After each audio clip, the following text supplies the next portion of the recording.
We're not doing a podcast. Mark Weber and Gerrit Least here with a jam-packed show because there is just so much we have to talk about before I go to Italy. Ciao, Gerrit. First, Ciao, Mark. You're following in Dave Portnoy's footsteps. He's in Italy now. You're following him there. well, I think he's back from Italy now. He'll be back for the Syracuse trip, which should be exciting. But we got a lot to talk about, and I want to get to it. First off, the New York Knicks are in the postseason, and it has been a roller coaster ride against the Cleveland Cavaliers. The series is tied 1-1. First game, the Knicks won in a pretty close one. Then they got absolutely blown out in Cleveland in game two. What is your optimism level for the rest of the series? Yeah, it's a good question. I'm optimistic that they're going to win game three. I'm confident that they're going to win tomorrow night's game because I think the Because you're atmosphere. going? No, but I just think that game three, the energy in the Garden is just going to be insane. So I think the Knicks are going to be able to win game three. I think this is a 7-game series. I think this is going to go the distance. And as far as confidence goes, it really comes down to this for me. The Knicks need to see Emmanuel quickly step up. And I didn't think I would have to be saying that, but through 2 games, he's just been brutal.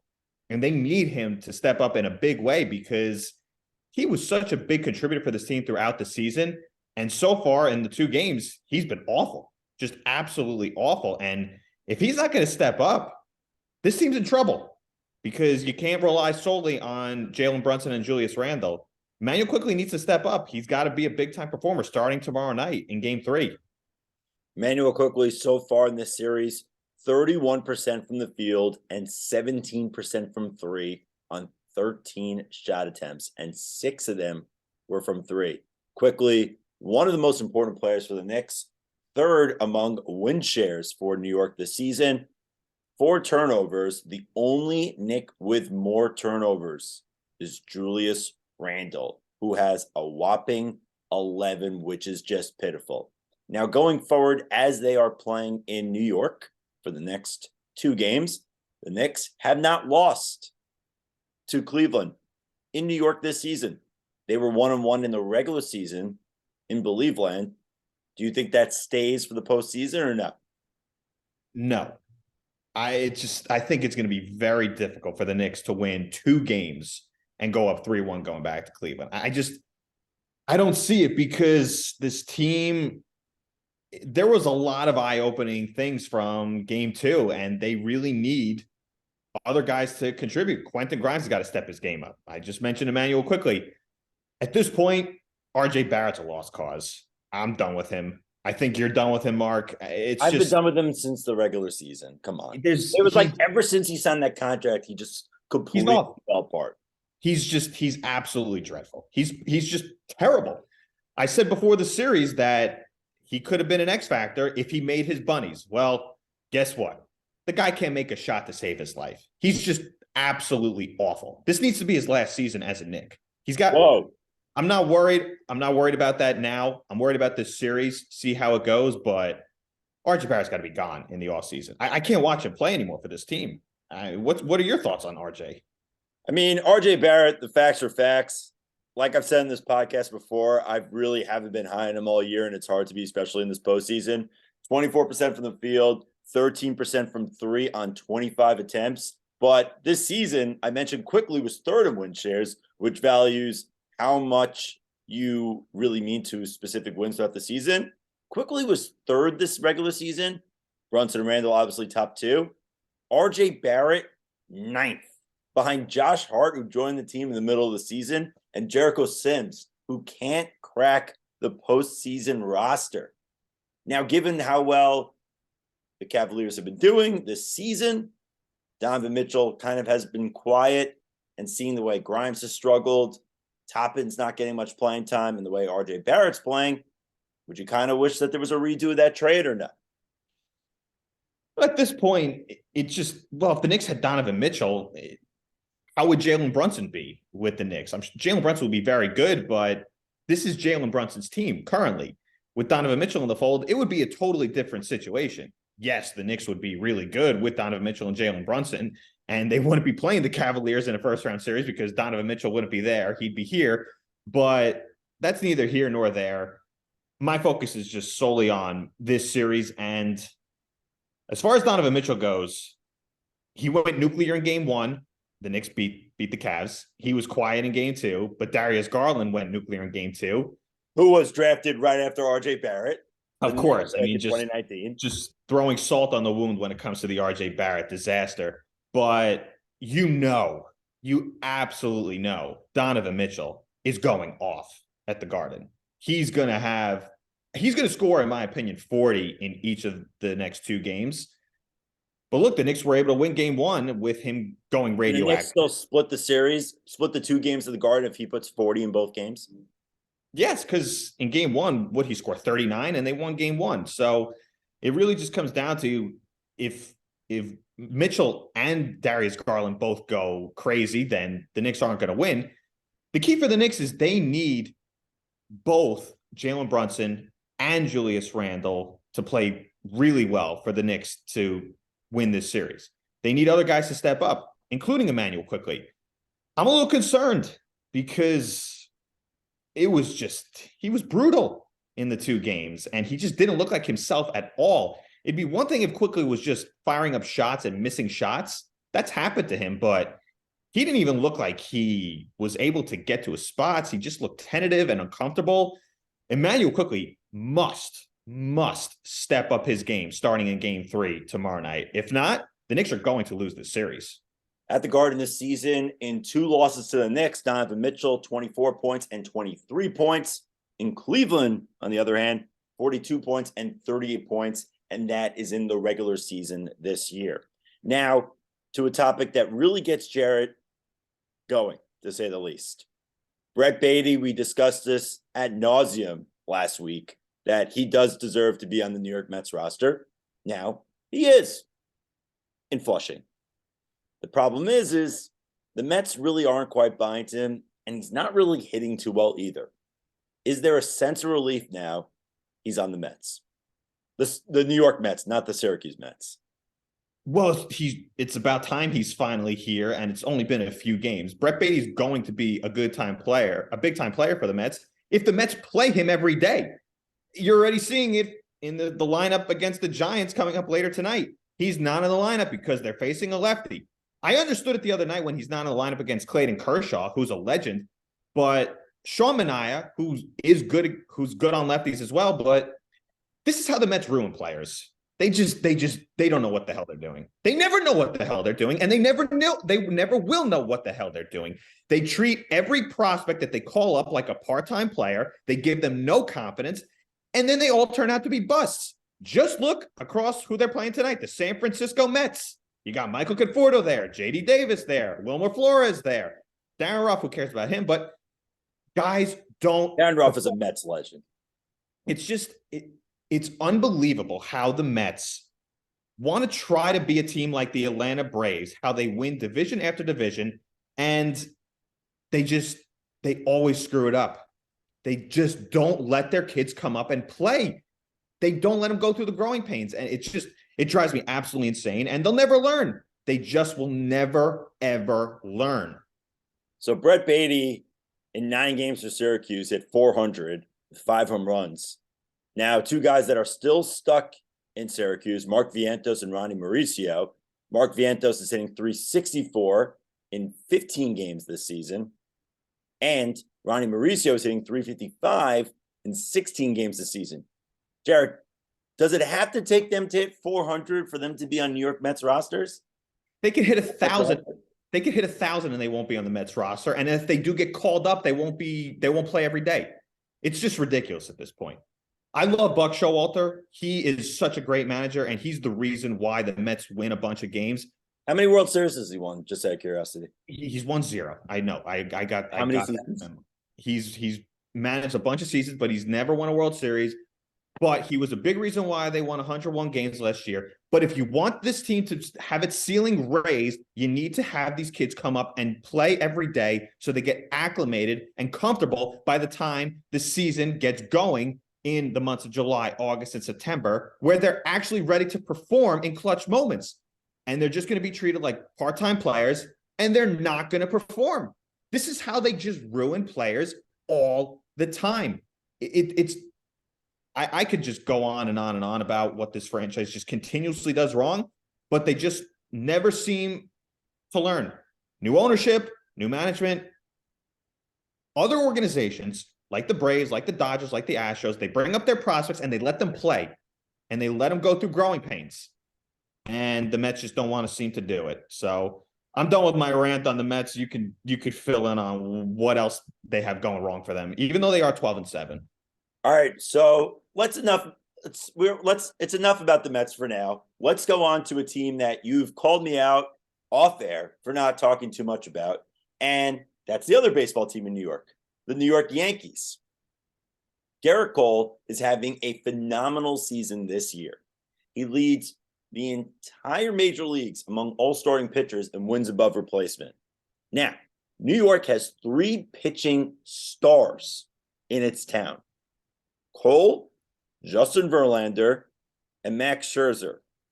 Now, Cole is definitely the Cy Young candidate, the Cy Young favorite this year, but is he still the best pitcher in New York? And what is crazier, saying that he's the best pitcher in New York or the best pitcher in baseball? Gerrit Cole 100% is the best pitcher in New York. That's not even up for debate. He pitches every 5th day, and he's an established Yankee at this point. Justin Verlander hasn't pitched a game for the Mets yet. And Max Scherzer, it's been a little dicey his Met career so far. So Gerrit Cole, due to the fact that he takes the ball every 5th day, and he has just become a legitimate Cy Young contender now with the Yankees. He's the favorite right now. He's playing like the best pitcher in baseball right now. Like the best pitcher in baseball right now. And honestly, you should say he is the best pitcher in baseball at this point. Look at how many guys just get hurt, especially this year. I mean, you're seeing it all over baseball. A guy like Max Fried goes down earlier in the season. Corbin Burns has an injury. Gerrit Cole takes the ball every 5th day, and he just goes out and dominates.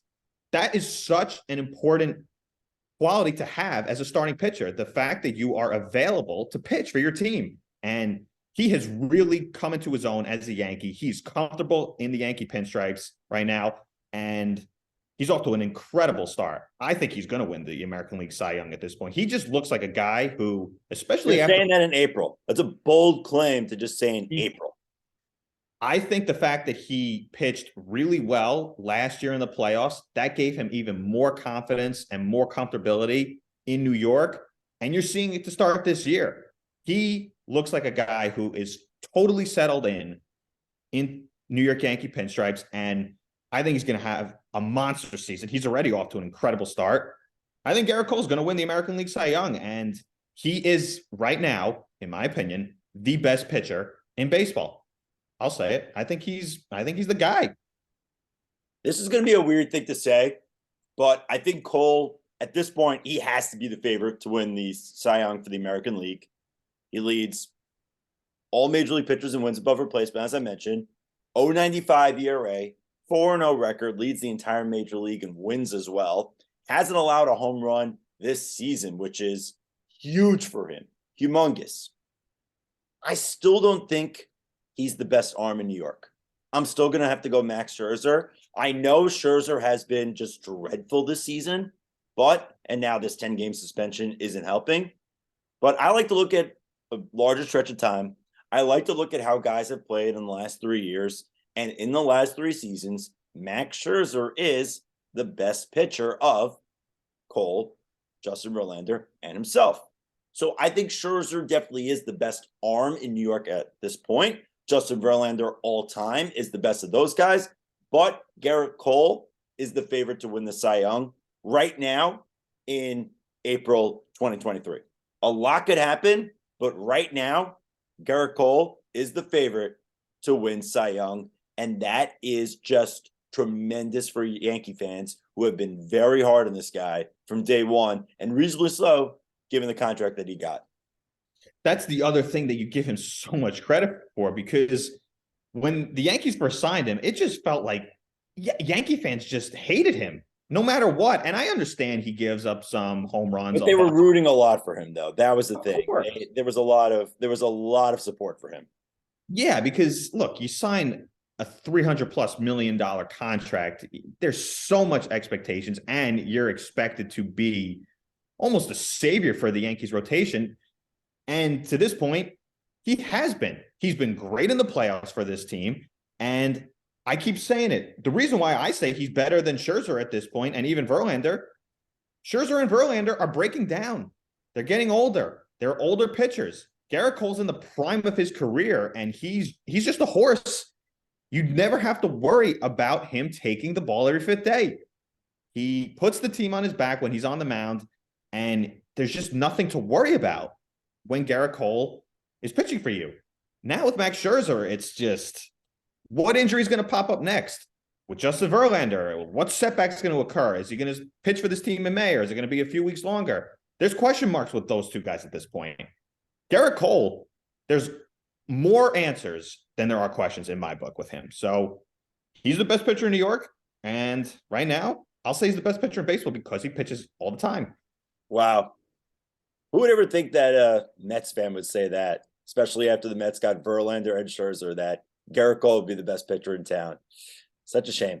Now, for Gerrit Cole is someone who doesn't have to apologize to Yankee fans.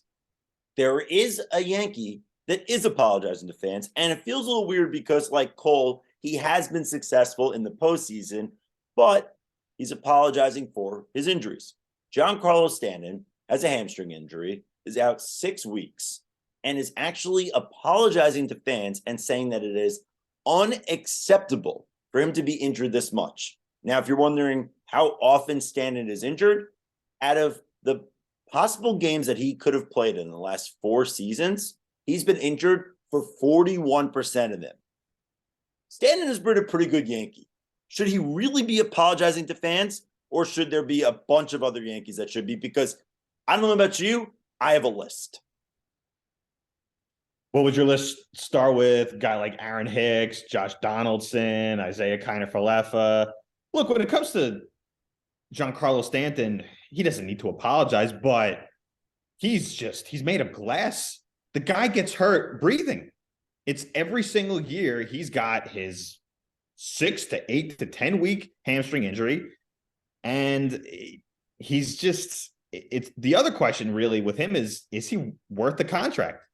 Oh, come on. I'll tell you why he is. I'll tell you why right now. Just in the last you gotta play. Where he missed in the last few seasons where Stanton has really he's one of the top 6 players on the team in the last couple of seasons. In the playoffs, he's been huge, slugging over 600 with an OPS over 900. Stanton has been one of the best players in the Yankees in the regular season and the postseason. The problem is all, and I'm sorry for my language, all the crap that follows him and Aaron Judge in that lineup. Let me give you the list of names who should apologize to Yankee fans each and every day. Aaron Hicks, like you mentioned, Josh Donaldson, Joey Gallo, Miguel Andujar. He was atrocious. Clint Frazier, Jackson Frazier. I don't know what his name is anymore.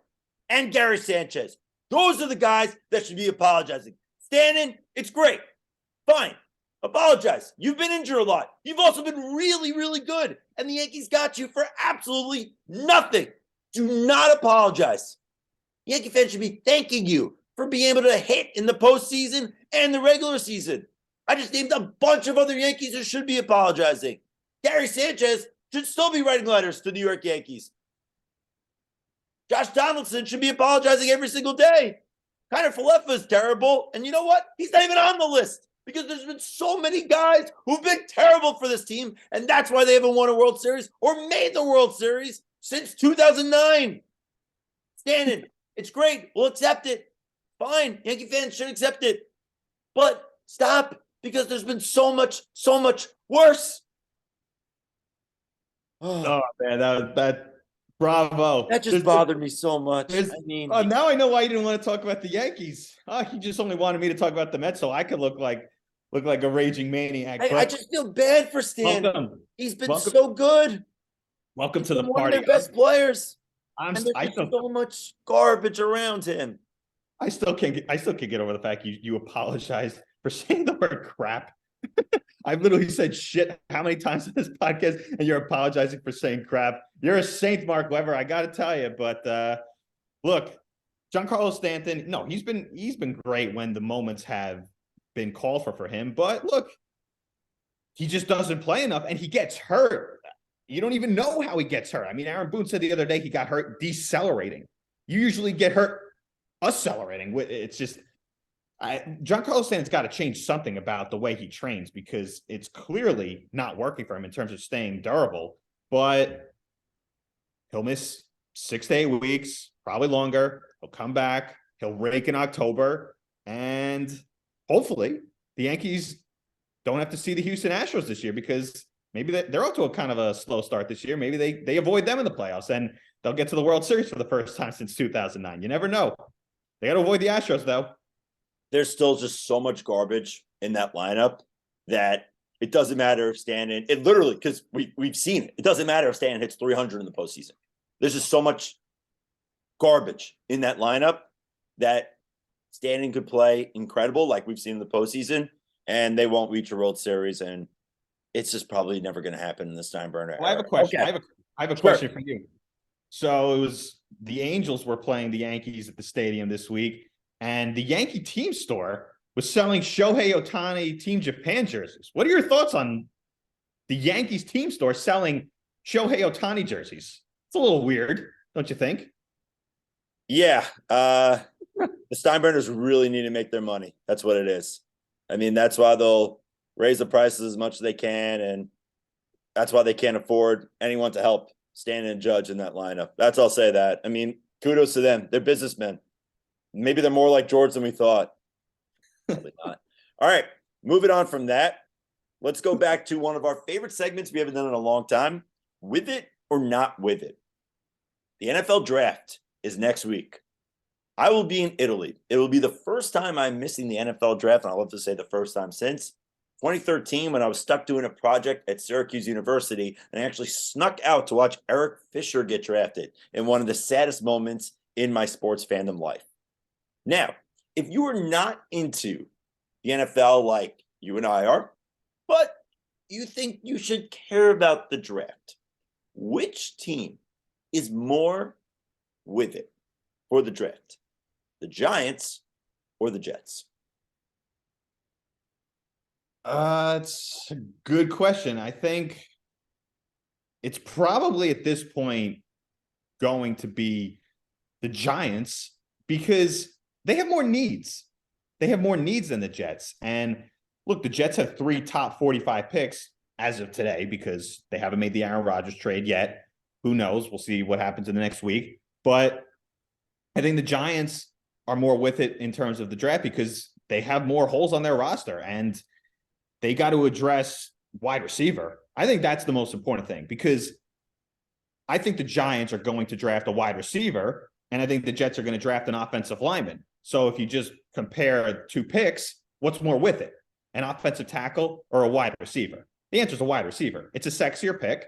So I'll say the Giants are more with it for this draft because they have a lot more holes to fill, in my opinion. Yeah, the Giants, if they get a wide receiver, which it looks like it is, according to every single mock draft, which we know are always right, with a little snark face on my end, you're talking about a guy that's going to be the face of the franchise. And a lot of great wide receivers in the NFL we see are taken at the end of the first round, like the Giants have that pick with the 25th pick of the draft, which is always fair because these teams that do make the playoffs end up getting these wide receivers later in the first round, and that's just how the best keep getting better. So the Giants are looking for that face of the franchise, along with Daniel Jones and Saquon Barkley. So that's what definitely makes them with it, and that's what makes you want to stick around for the 25th pick to see who the Giants get, because that is someone that will be an important part of the franchise.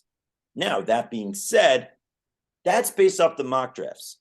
Do you think there ever is a world where maybe the Jets say, hey, we could get an offensive lineman in any round? We could get a great weapon in the first round potentially. Could that potentially happen, as there are a lot of great prospects out there in this draft? I think it's a great question, and it's going to be very intriguing if a guy like Jackson Smith and Jigba is available at 13 for the Jets, because I hate you. That's what I was gonna say. if he is, and it's between a guy like Jackson Smith and Jigba and Broderick Jones, the offensive lineman for Georgia, yes, the Jets need an offensive lineman a whole lot more, but Jackson Smith and Jigba is really enticing. You pair him with Garrett Wilson, that's hard to pass up. That's really hard to pass up. Look what the Bengals did a few years ago. They took Jamar Chase when they had a needed offensive lineman, and they paired Jamar Chase with T. Higgins. They went to the Super Bowl. Load up on weapons. If Jackson Smith and Jigba is available, if he's gone, then the Jets take the offensive lineman. But I would love to see JSN alongside Garrett Wilson in a Jets uniform. That would be a whole lot of fun to watch, catching passes from Aaron Rodgers.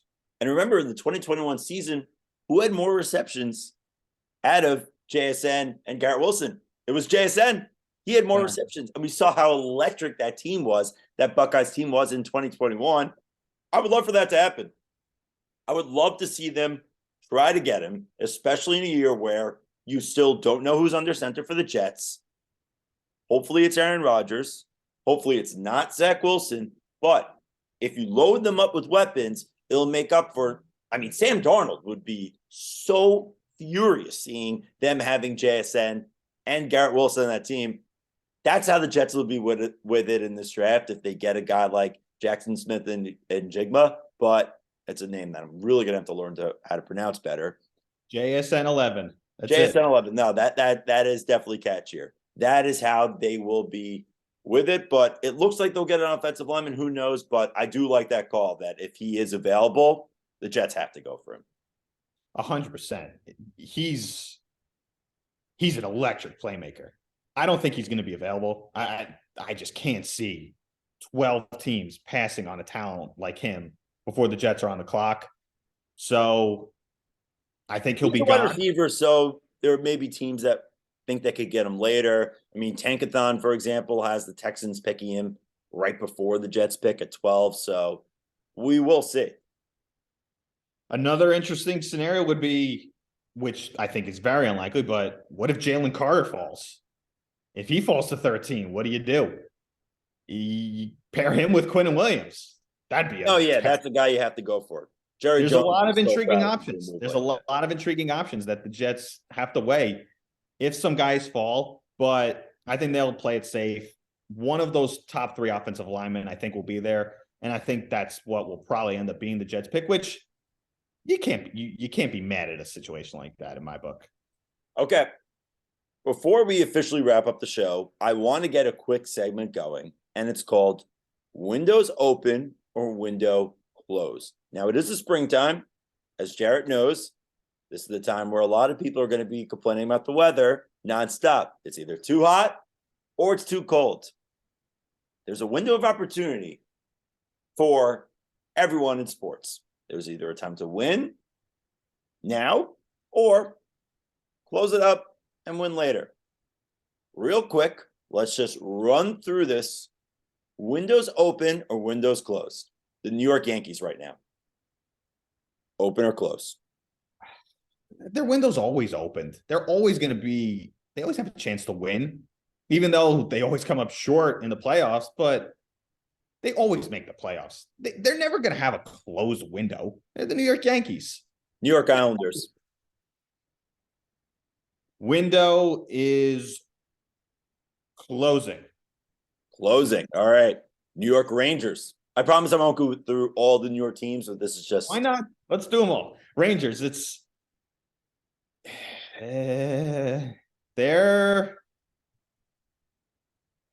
kind of closing because they made all-in trades at this deadline with Tarasenko and Kane. So I know they've got a ton of young players, but they went all in for the Cup this year.